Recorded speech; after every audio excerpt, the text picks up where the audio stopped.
नमस्कार बच्चों, प्यारे बच्चों। आज मैं आज की कक्षा में एक ऐसे सिपाही अपने देश के लिए जिस तरह प्राण त्याग किए उसके बारे में जानकारी प्राप्त करेंगे, जो अपने देश अपनी माता दोनों के आशीर्वाद को अंत तक बनाए रखे एक ऐसे सिपाही के बारे में अब हम आपके सामने प्रस्तुत करेंगे, जो वीर सिपाही जिस तरह वो देश की रक्षा के लिए अपना प्राण को त्याग दिए हैं। चलिए आज का पाठ शुरू करेंगे। आज हम 8वीं कक्षा के वचन के लिए मेरा देश मेरी माँ और एक कहानी है, एक वीर सिपाहियों के बारे में इस कहानी में लिखा है। मेरा देश मेरी माँ, ये मेरा देश मेरी माँ, क्योंकि ये देश पुल्लिंग है इसलिए मेरा, और माँ माथा स्त्रीलिंग है इसलिए मेरी माँ, मेरा देश मेरी माँ, नन्ना देशा नन्ना ताई। बच्चों, आज हम 8वीं कक्षा के बच्चों के लिए मेरा देश मेरी माँ कहानी के द्वारा एक ऐसे सिपाही को बारे में हम जानकारी प्राप्त करेंगे, उन सैनिकों का परिचय प्राप्त करेंगे। चलिए आज का पाठ शुरू करेंगे। बच्चों, इस पाठ के आशय मेरा देश मेरी माँ, इस पाठ का आशय क्या है? देश की रक्षा करना देशवासियों का परम पुनीत कर्तव्य होता है। देश की रक्षा करना देशवासी, हर एक देशवासियों का, केवल सैनिकों का ही नहीं। देश की रक्षा करना हम समझे हैं केवल सैनिकों का ही है, वो बॉर्डर में रखकर देश की रक्षा करेगा, अपने प्राण को त्याग कर देश की रक्षा करेगा, ऐसा समझे हैं। लेकिन देश की रक्षा करना, जो भी उस देश में रहते हैं उस देश की रक्षा करना देशवासियों का, हर एक देशवासियों का एक कर्तव्य है, वो भी परम पुनीत कर्तव्य है। सबसे पुनीत ಪವಿತ್ರವಾದ ಅವನ ಕರ್ತವ್ಯ ಯಾವುದಪ್ಪ ಅಂದ್ರೆ ಅವನು ತನ್ನ ದೇಶವನ್ನ ರಕ್ಷಣೆ ಮಾಡುವುದು। और दूसरा आशय, लड़ाई में पीठ दिखाकर भागना नहीं चाहिए। हम जो भी लड़ाई हो उसको पीठ नहीं दिखाना। पीठ दिखाना एक मुहावरे का अर्थ है हार मानना। ओ मुहावरा ಅಂದ್ರೆ सामान्य अर्थದ ಬದಲಾಗಿ विशेष अर्थವನ್ನ, जो वाक्यांशों में सामान्य अर्थ के बदले विशेष अर्थ वाक्यांशों को देता है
ಆ ವೀರತೆ ಒಂದು ಸಾಹಸತೆ ಹುಟ್ಟುತ್ತೆ. ಆ ರೀತಿಯ ಒಬ್ಬ ವೀರ ಸೈನಿಕನ ಕತೆ ಇಲ್ಲಿದೆ.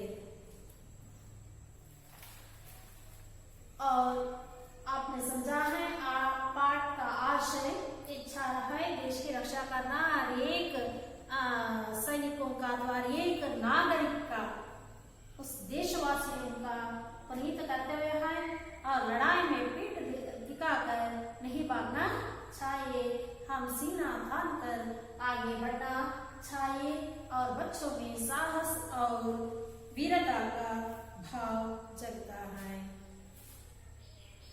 बच्चों अब चलिए पाठ की ओर चलेंगे. छात्रों अपना अपना पुस्तक खोलिए, मैं पढ़ते जाऊंगी. आप हर एक शब्द पर नजर डालिए. खोलिए अपना अपना पुस्तक. मेरा देश मेरी माँ. सन 1965 की एक शाम हर तरफ शांति का वातावरण था. किसी तरह की कोई आशंका नहीं थी. तभी दुश्मनों ने भारत पर आक्रमण कर दिया. अचानक हुए इस हमले ने भारतीय सेना को चौंका दिया. छुट्टियां बिताने अपने घर गए सैनिकों को तुरंत वापस आने के आदेश भेजे गए. छुट्टियां बिता रहे भारतीय सेना के ही एक मिसल को जब सूचना मिली तो जाने की तैयारी कर उन्होंने मां के पैर छूकर प्रणाम किया.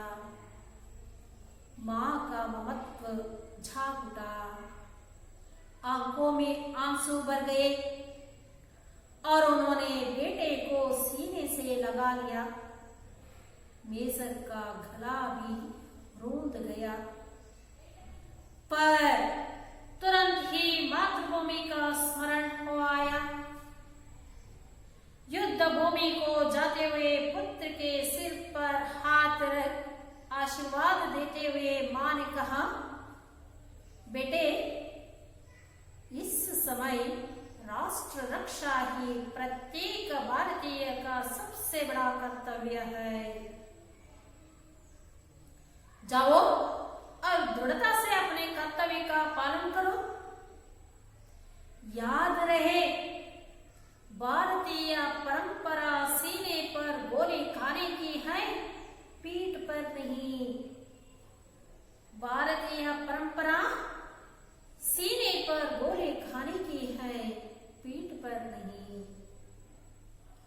युद्ध भीषण रूप से फैलता जा रहा था. इच्छोगिल नहर का मोर्चा भारतीय सेना के लिए चुनौती की दीवार बना खड़ा था. प्रश्न उठा, इस अभेद्य दीवार को तोड़ने की जिम्मेदारी कौन निभाएगा? कार्य आसान नहीं था. सीधे मौत के साथ जूझना था. पर वीर कभी मौत के भय से रुके हैं? तुरंत एक वीर ने इसका दायित्व स्वीकार कर लिया. एक गांव से आए हुए वही मेजर थे. मौत की परवाह किए बिना मेजर ने मोर्चा संभाल लिया. वे धीरे धीरे आगे बढ़ने लगे. दिल दहलाने वाली गोलियों का शोर खानों के पर्दों को फाड़ने की कोशिश कर रहा था. बच्चों, इस पाठ सुनते ही हमारे मन में वीरता साहसता को जागता है. ऐसे हम अनेक वीरों का कहानी भी सुनना चाहिए. आज इस पाठ से एक मेजर, एक सिपाही, सैनिक का परिचय और जिस तरह वो देश की रक्षा के लिए जिस तरह कार्य को वे आप संभाला, इसके बारे में मैं विस्तृत रूप से आपके सामने प्रस्तुत करूंगी। इसके पहले इस पाठ में जो आपने पाठ को सुना है ना, इसमें कई शब्द नए शब्द है ना, उसके शब्दार्थ नए शब्द के अर्थों के बारे में अब हम जानकारी प्राप्त करेंगे। हमला, हमला का अर्थ आक्रमण, चौंक देना, चकित करना, ममत्व, ममता, रोम झाना, घटघट होना, अभेद्य, जिसको तोड़ ना जाए, जूझना, लड़ना, दायित्व, जिम्मेदारी, द जवाबदारी, मौत, मरण, संभालना, संकट से बचना, और जवाबदारी संभालना, आ संकटದಿಂದ पार ಮಾಡುವುದು। ये शब्दार्थ है, इस पाठ में आने वाले नए शब्द है। चलिए इस पाठ को विस्तृत रूप से मैं पढ़ाती हूँ। सन 1965 1965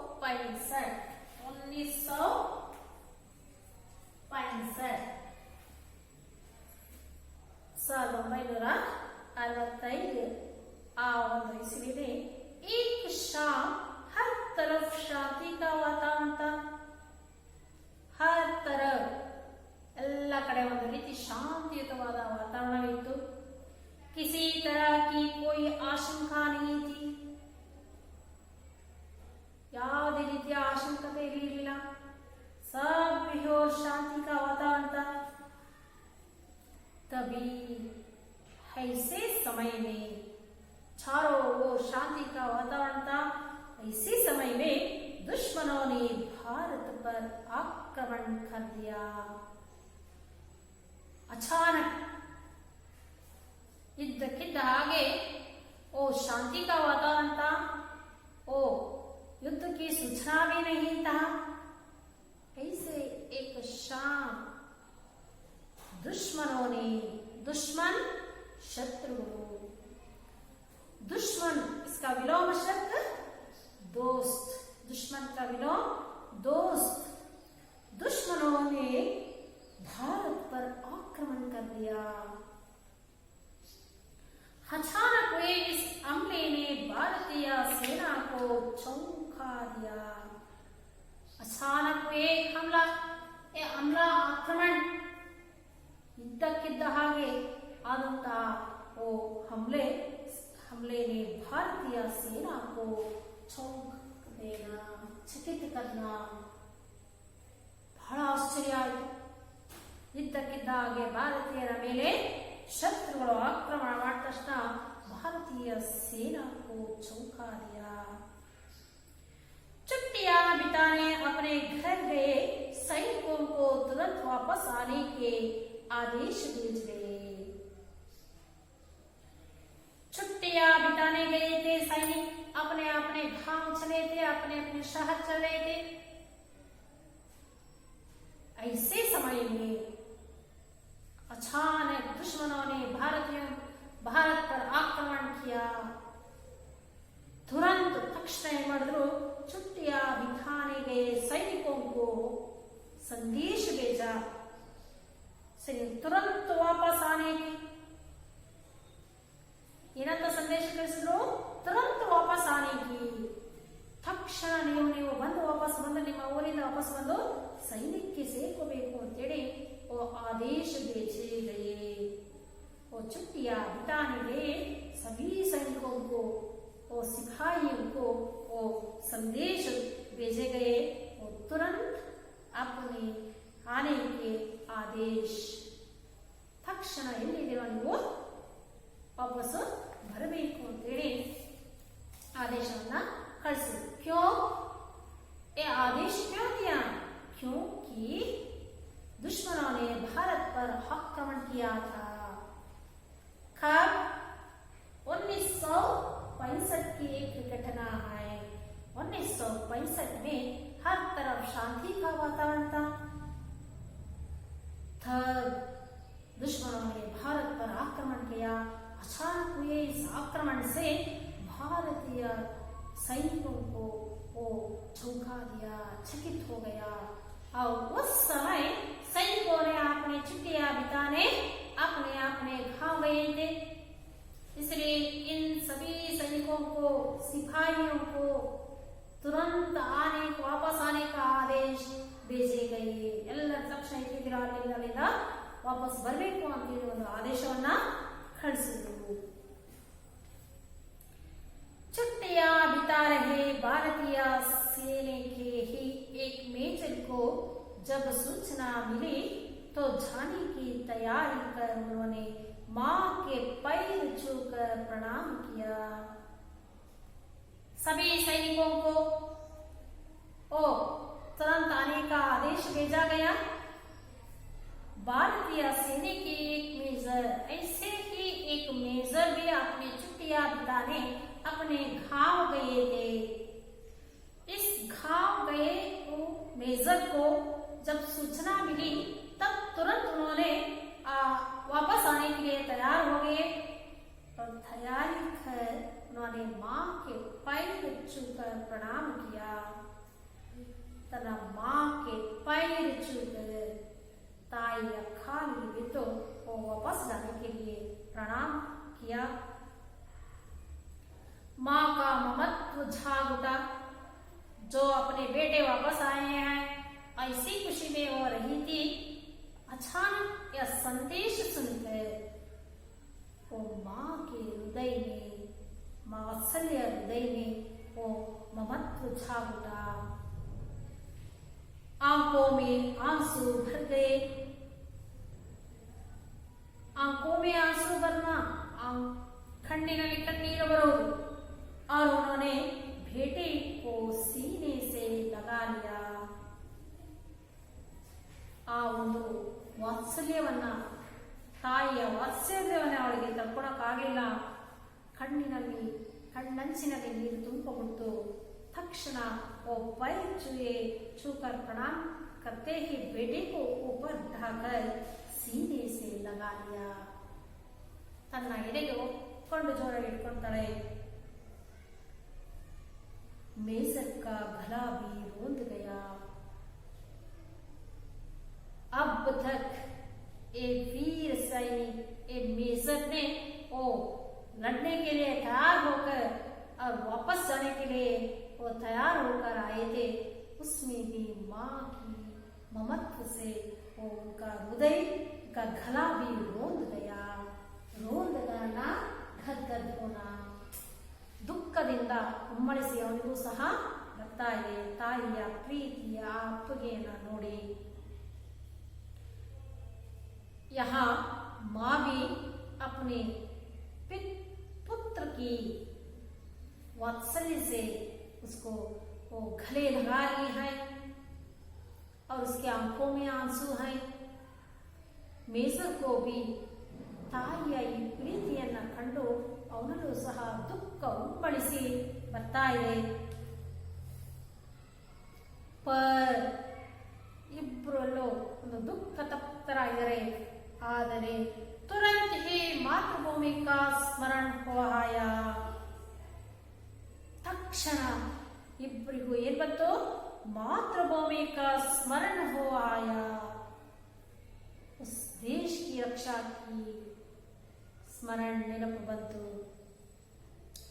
युद्ध भूमि को जाते हुए पुत्र के सिर पर हाथ रख आशीर्वाद देते हुए मां ने कहा, और दोनों को मातृभूमि का स्मरण आते ही मां ने देश बेटे इस समय राष्ट्र रक्षा ही प्रत्येक भारतीय का सबसे बड़ा कर्तव्य है। पुत्र के सिर पर हाथ रखकर वो आशीर्वाद देते हुए कहा कि बेटा, यह समय राष्ट्र रक्षा ही प्रत्येक भारतीय का सबसे बड़ा कर्तव्य है और पुनीत कर्तव्य है। हमारा सबसे बड़ा कर्तव्य राष्ट्र रक्षा है, बाद में है देश है पहले। इसलिए देश राष्ट्र रक्षा ही प्रत्येक भारतीय का सबसे बड़ा कर्तव्य है। जाओ और दृढ़ता से अपने कर्तव्य का पालन करो। छाओ देश की रक्षा करो और ದೃಢತೆಯಿಂದ ದೇಶದ ರಕ್ಷಣೆ ಮಾಡುವುದು ನಿನ್ನ ಕರ್ತವ್ಯ। दृढ़ता से अपना कर्तव्य का पालन करो। धैर्यದಿಂದ दृढ़ತೆಯಿಂದ इस राष्ट्र रक्षा करना आपका पहला कर्तव्य है। इस कर्तव्य का पालन करो। ऐसे आशीर्वाद देते हुए और भी एक बात कहती है, याद रहे, वेरी इंपॉर्टेंट, याद रहे, याद ನೆನಪಿಟ್ಕೋ मगरे, भारतीय परंपरा सीने पर गोली खाने की है, पीठ पर नहीं। हमारी भारतीय परंपरा इंतदೊಂದು परंपरे सीने पर गोली खाने की है। सीने पर, सीना खाकर हिम्मत से सीने ಎದೆಗೆ गोली ಬೀಳಬೇಕೇ ವಿನಃ और पीठ ಬೆನ್ನು पीठ पर नहीं। दुश्मन का गोलियां कहाँ लगाना है?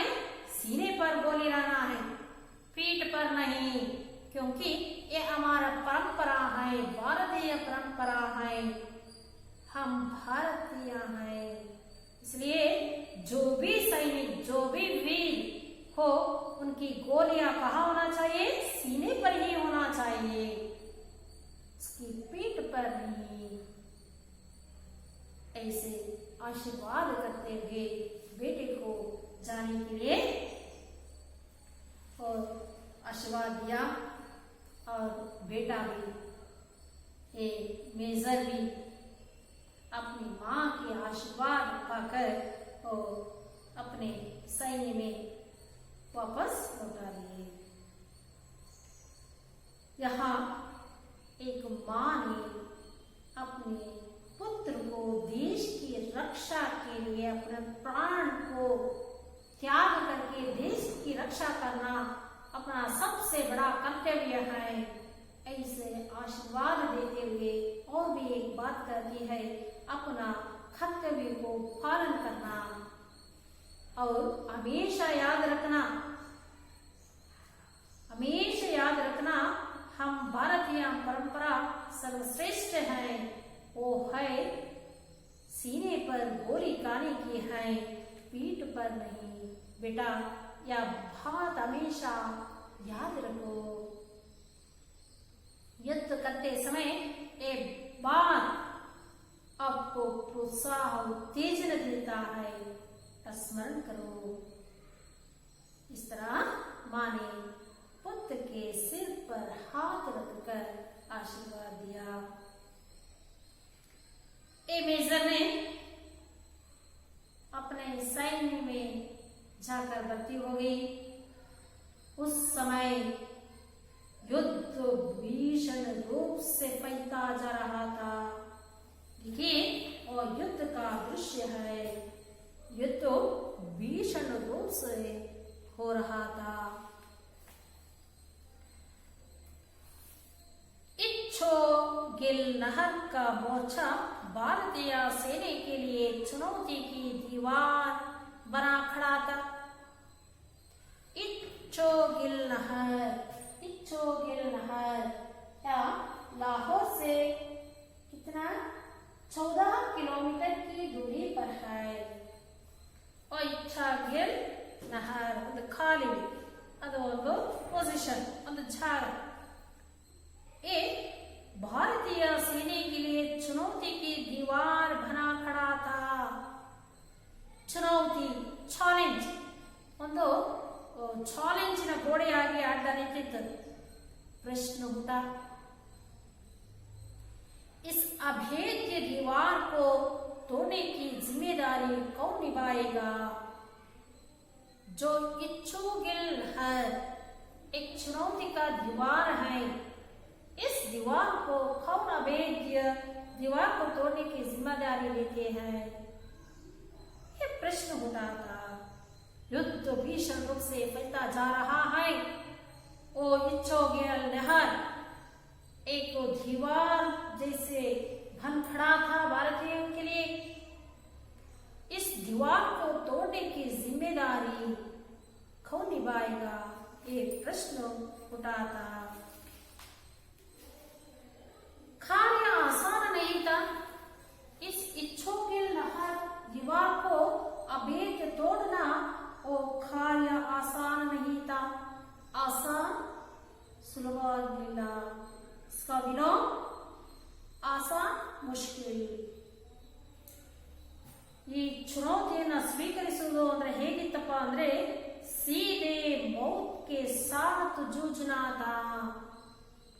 मौत के साथ ಸಾವಿನ ಜೊತೆ ಲಡ್ನ ಆ ರೀತಿಯ ಒಂದು ಕೆಲಸವಾಗಿತ್ತು. पर वीर कभी मौत के भय से रुके हैं. तुरंत एक वीर ने इसका दायित्व स्वीकार कर लिया. कोई भी सैनिक अपने मौत के भय से कभी नहीं रुकते और देश के लिए प्राण त्याग करने के लिए तैयार होकर ही सैन्य में भर्ती हो गए थे. इसलिए वो मौत के भय से नहीं रुके. उसमें एक वीर इस दायित्व का स्वीकार कर लिया. वो कौन है? वो जिम्मेदारी लिया है वो कौन है? वो एक गांव से आए हुए वही मेजर थे जो माँ के आशीर्वाद पाकर आए हुए गांव से आए हुए एक वीर मेजर. वही मेजर थे. आपने देख लिया ना. वो माँ के आशीर्वाद पाकर वो आए थे वही मेजर हैं. एक गांव से आए हुए वही मेजर थे. मौत की परवाह किए बिना मेजर ने मोर्चा संभाल लिया.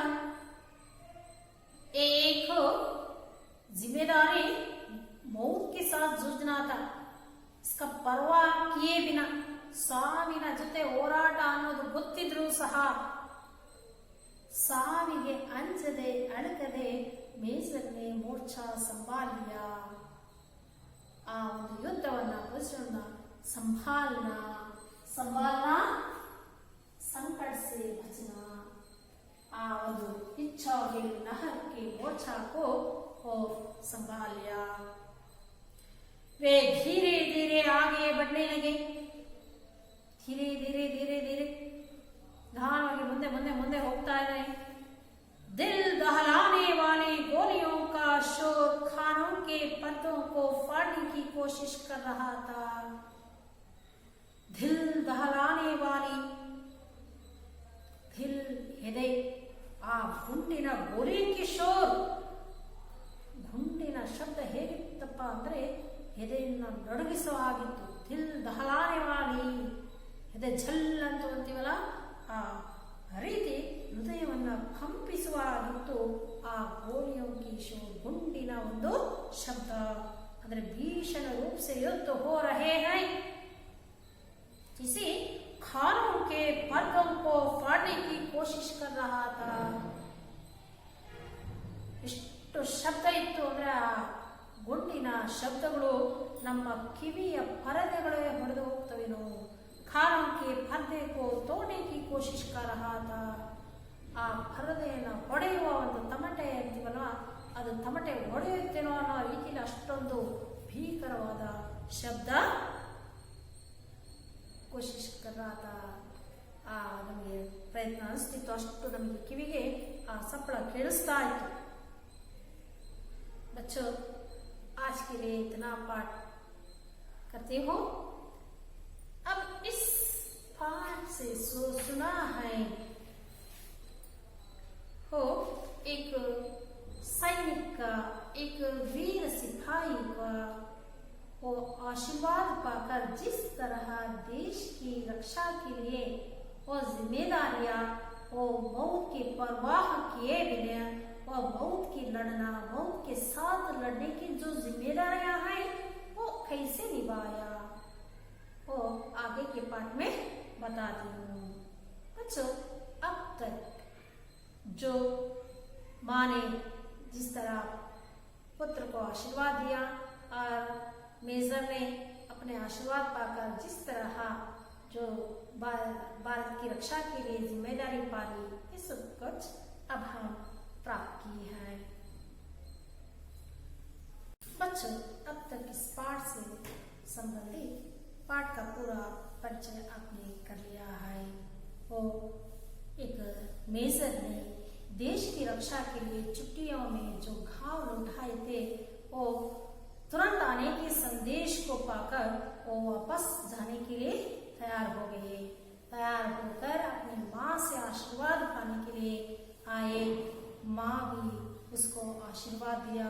दोनों को भी बहुत दुख थे, लेकिन दोनों को मालूम था वो राष्ट्र रक्षा ही सबसे पहला हमारा कर्तव्य है। ऐसा समझ कर माँ ने पुत्र को आशीर्वाद दिया। पुत्र राष्ट्र रक्षा ही हमारा पहला कर्तव्य है, इस कर्तव्य को पालना चाहिए। बेटा, भारतीय परंपरा गोली सीने पर खाने की है, पीठ पर नहीं, याद रखना और देश की रक्षा करना। इस तरह आशीर्वाद करके उनको भेज दिया। मेजर भी माँ के आशीर्वाद पाकर वो सेना में भर्ती हो गए। उस समय वो चारों तरफ भीकर लड़ाई फैल रहे थे और एक चुनौती का दीवार खड़ा था। वो इच्छोगिल नहर एक चुनौती का दीवार तोड़ने के लिए कोई भी तैयार नहीं थे और इस तैयार करने के लिए वो सिपाही को कौन निभाएगा, ऐसा प्रश्न उठा। तब मेजर ने इस इच्छोगिल नहर की तो दीवार को तोड़ने के लिए तैयार हो गए। और ये काम आसान नहीं था।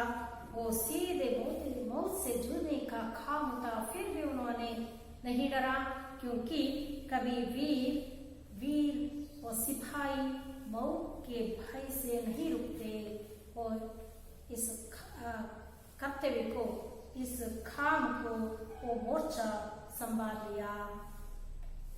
और इतनी भयंकर भीषण युद्ध हो रहे थे, फिर भी वो नहीं डरे। बच्चों, अब तक आज के लिए मैं इतना पाठ समाप्त करती हूँ। अगले कक्षा में आगे के पाठ के बारे में मैं करती हूँ। अब इस पाठ से संबंधित कुछ प्रश्नों के बारे में और व्याकरण के बारे में जानकारी प्राप्त करना है। अच्छा, आप एक ही शब्द में अब तक आपने पाठ सुना है ना, और इस पाठ में आने वाले प्रश्नों को मैं पूछती हूँ और एक ही शब्द में उत्तर देना है ना। हाँ बच्चा, एक ही शब्द में उत्तर देना। भारत पर दुश्मनों ने कब आक्रमण किया?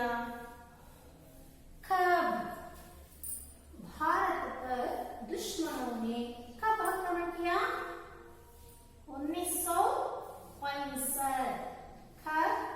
1965 में उन्होंने आक्रमण किया। भारतीय सेना के लिए किस नहर का क्षेत्र चुनौती की दीवार बना खड़ा था? जो भारतीय सेना है ना, ये सेना के लिए किस नहर ಯಾವ ಹಾಲಿಗೆ वो चुनौती की चैलेंजिನ ಒಂದು ಗೋಡೆಯಾಗಿ चुनौती की दीवार बना खड़ा था। ಯಾವುದು? ಈ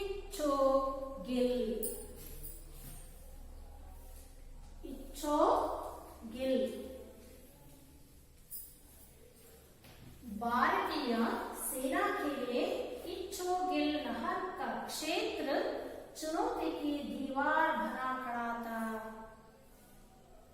और तीसरा प्रश्न, इच्छोगिल नहर को तोड़ने के लिए कौन तैयार थे? वो एक चुनौती की दीवार बन खड़ा था। इस दीवार को तोड़ने के लिए कौन तैयार थे? वो मेजर, वो घाव से लौटा हुए मेजर कौन तैयार थे?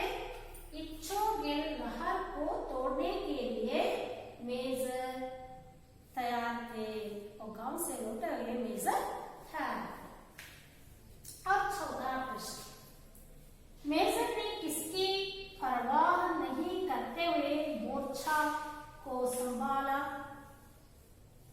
किसकी परवाह नहीं करते? वो मौत की परवाह, मौत की, किसकी? वेरी गुड, मौत की, मौत की परवाह नहीं करते हुए मोर्चा को संभाला। बच्चा एक बार उत्तर देना। भारत पर दुश्मनों ने कब आक्रमण किया? भारत पर दुश्मनों ने 1965 को आक्रमण किया। भारतीय सेना के लिए किस तरह का क्षेत्र चुनौती की दीवार बना खड़ा था? भारतीय सेना के लिए इच्छोगिल नहर का क्षेत्र चुनौती की दीवार बना खड़ा था। इच्छोगिल नहर को तोड़ने के लिए कौन तैयार थे? इच्छोगिल नहर को तोड़ने के लिए गांव से लौटे हुए मेजर तैयार थे। चौथा, मेजर ने किसकी परवाह नहीं करते हुए मोर्चा को संभाला? मेजर ने मौत की परवाह नहीं करते हुए मोर्चा को संभाला। इस पाठ से संबंधित कुछ एक वाक्य में उत्तर देने वाले प्रश्नों को हमने समझ लिया।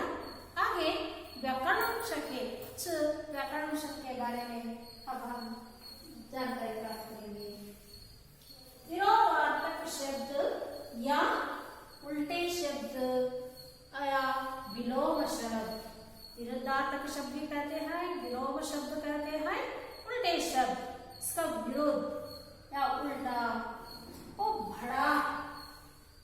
बड़ा है ना, इसका विलोम शब्द बड़ा, छोटा, बड़ा का विलोम छोटा। आगे पीछे, आगे पीछे। दोस्त,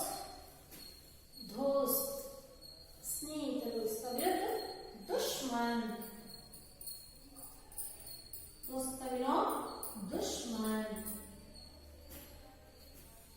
वेद्य, अभेद्य, नहीं तोड़ सका, और वेद्य तोड़ना, और अभेद्य तोड़ ना सके वो अभेद्य है। और एक बार विरोधार्थक शब्द है बड़ा, हाँ छोटा, आगे पीछे। दोस्त, दुश्मन, वेद्य, अभेद्य। और इसके आगे लिंग बदलिए। लिंग, कुछ शब्द, और लिंग हिंदी में दो ही लिंग है, स्त्रीलिंग और पुल्लिंग। कन्नड़ದಲ್ಲಿ नपुंसकलिंग ಏನಿದೆ ಅದು हिंदी में नहीं है, हिंदी में दो ही लिंग है, स्त्रीलिंग और पुल्लिंग। ಹಾಗಾದ್ರೆ ಕೆಲವು ಶಬ್ದಗಳು ನಪುಂಸಕಲಿಂಗ ಶಬ್ದಗಳು ಹೇಗೆ ನಾವು ಲಿಂಗವನ್ನು ಬದಲಾಯಿಸಬಹುದು ಅನ್ನೋದಕ್ಕೆ ಕೆಲವು ನಿಯಮಗಳಿವೆ। और वही एक नियम है, ಒಂದು ನಿಯಮವನ್ನು ಇಲ್ಲಿ ಕೊಟ್ಟಿದ್ದಾರೆ। ई की जगह इया लिखने से स्त्रीलिंग एक वचन बहुवचन में, स्त्रीलिंग बहुवचन में परिवर्तन होता है। चुट्टी, ई की जगह एक छुट्टी हिंदी में स्त्रीलिंग है, क्योंकि दो ही लिंग है, स्त्रीलिंग और पुल्लिंग। कुछ शब्द स्त्रीलिंग कहते हैं और स्त्री के स्वभाव जो होते हैं कुछ नियम के अनुसार ही का नाम किया तो स्त्रीलिंग शब्द भी कहते हैं, इसलिए चुट्टी स्त्रीलिंग है। इसलिए चुट्टी का बहुवचन रूप या में, या चुट्टिया, या स्त्रीलिंग एकवचन है। ई की जगह या लिखने से स्त्रीलिंग एकवचन स्त्रीलिंग बहुवचन में परिवर्तन होता है। इसी तरह गोली, ई घोलिया, गोली घोलिया। लाठी, लाठिया, लाठी लाठिया। इस तरह अनेक नियम होते हैं और स्त्रीलिंग शब्द के लिए और पुल्लिंग शब्द के लिए भी नियम होते हैं। और आगे मुहावरा, एक मुहावरे हैं। मुहावरे का अर्थ क्या है?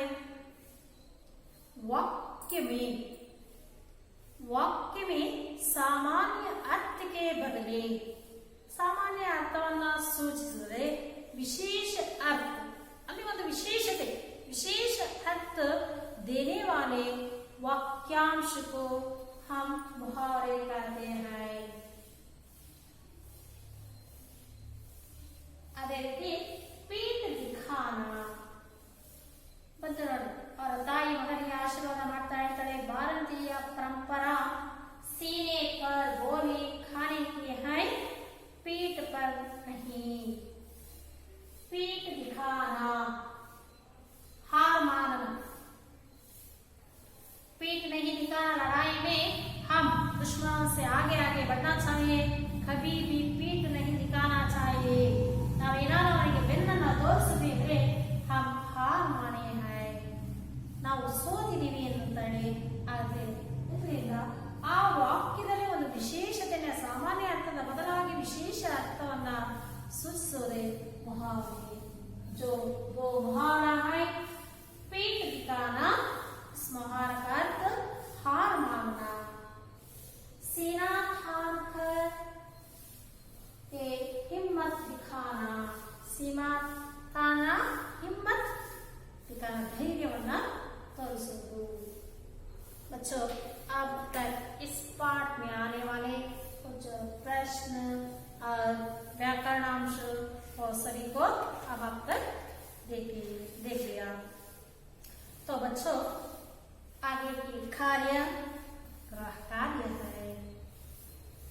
आपने जो घर जाकर मैं कुछ गृह कार्य के केवल 2 ही प्रश्न को मैं लेती हूँ। उन प्रश्नों को घर में एक बार पाठ को पढ़कर और अर्थ को समझकर उन प्रश्नों का उत्तर लिखना है।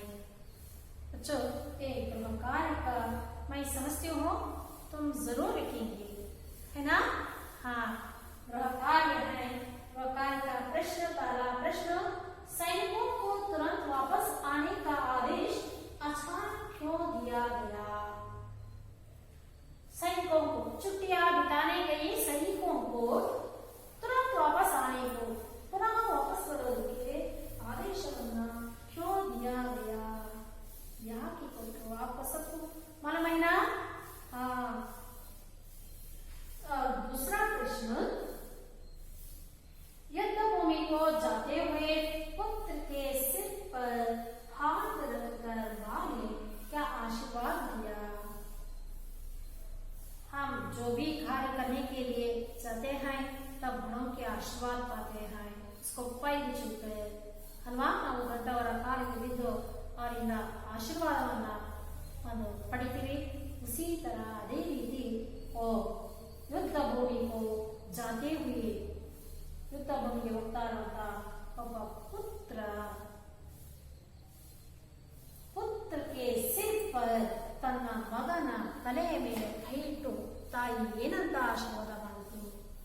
आपको मालूम है, उसको एक बार पढ़कर समझकर इन दो प्रश्नों का लोहकारी के प्रश्नों का उत्तर लिखकर लाना.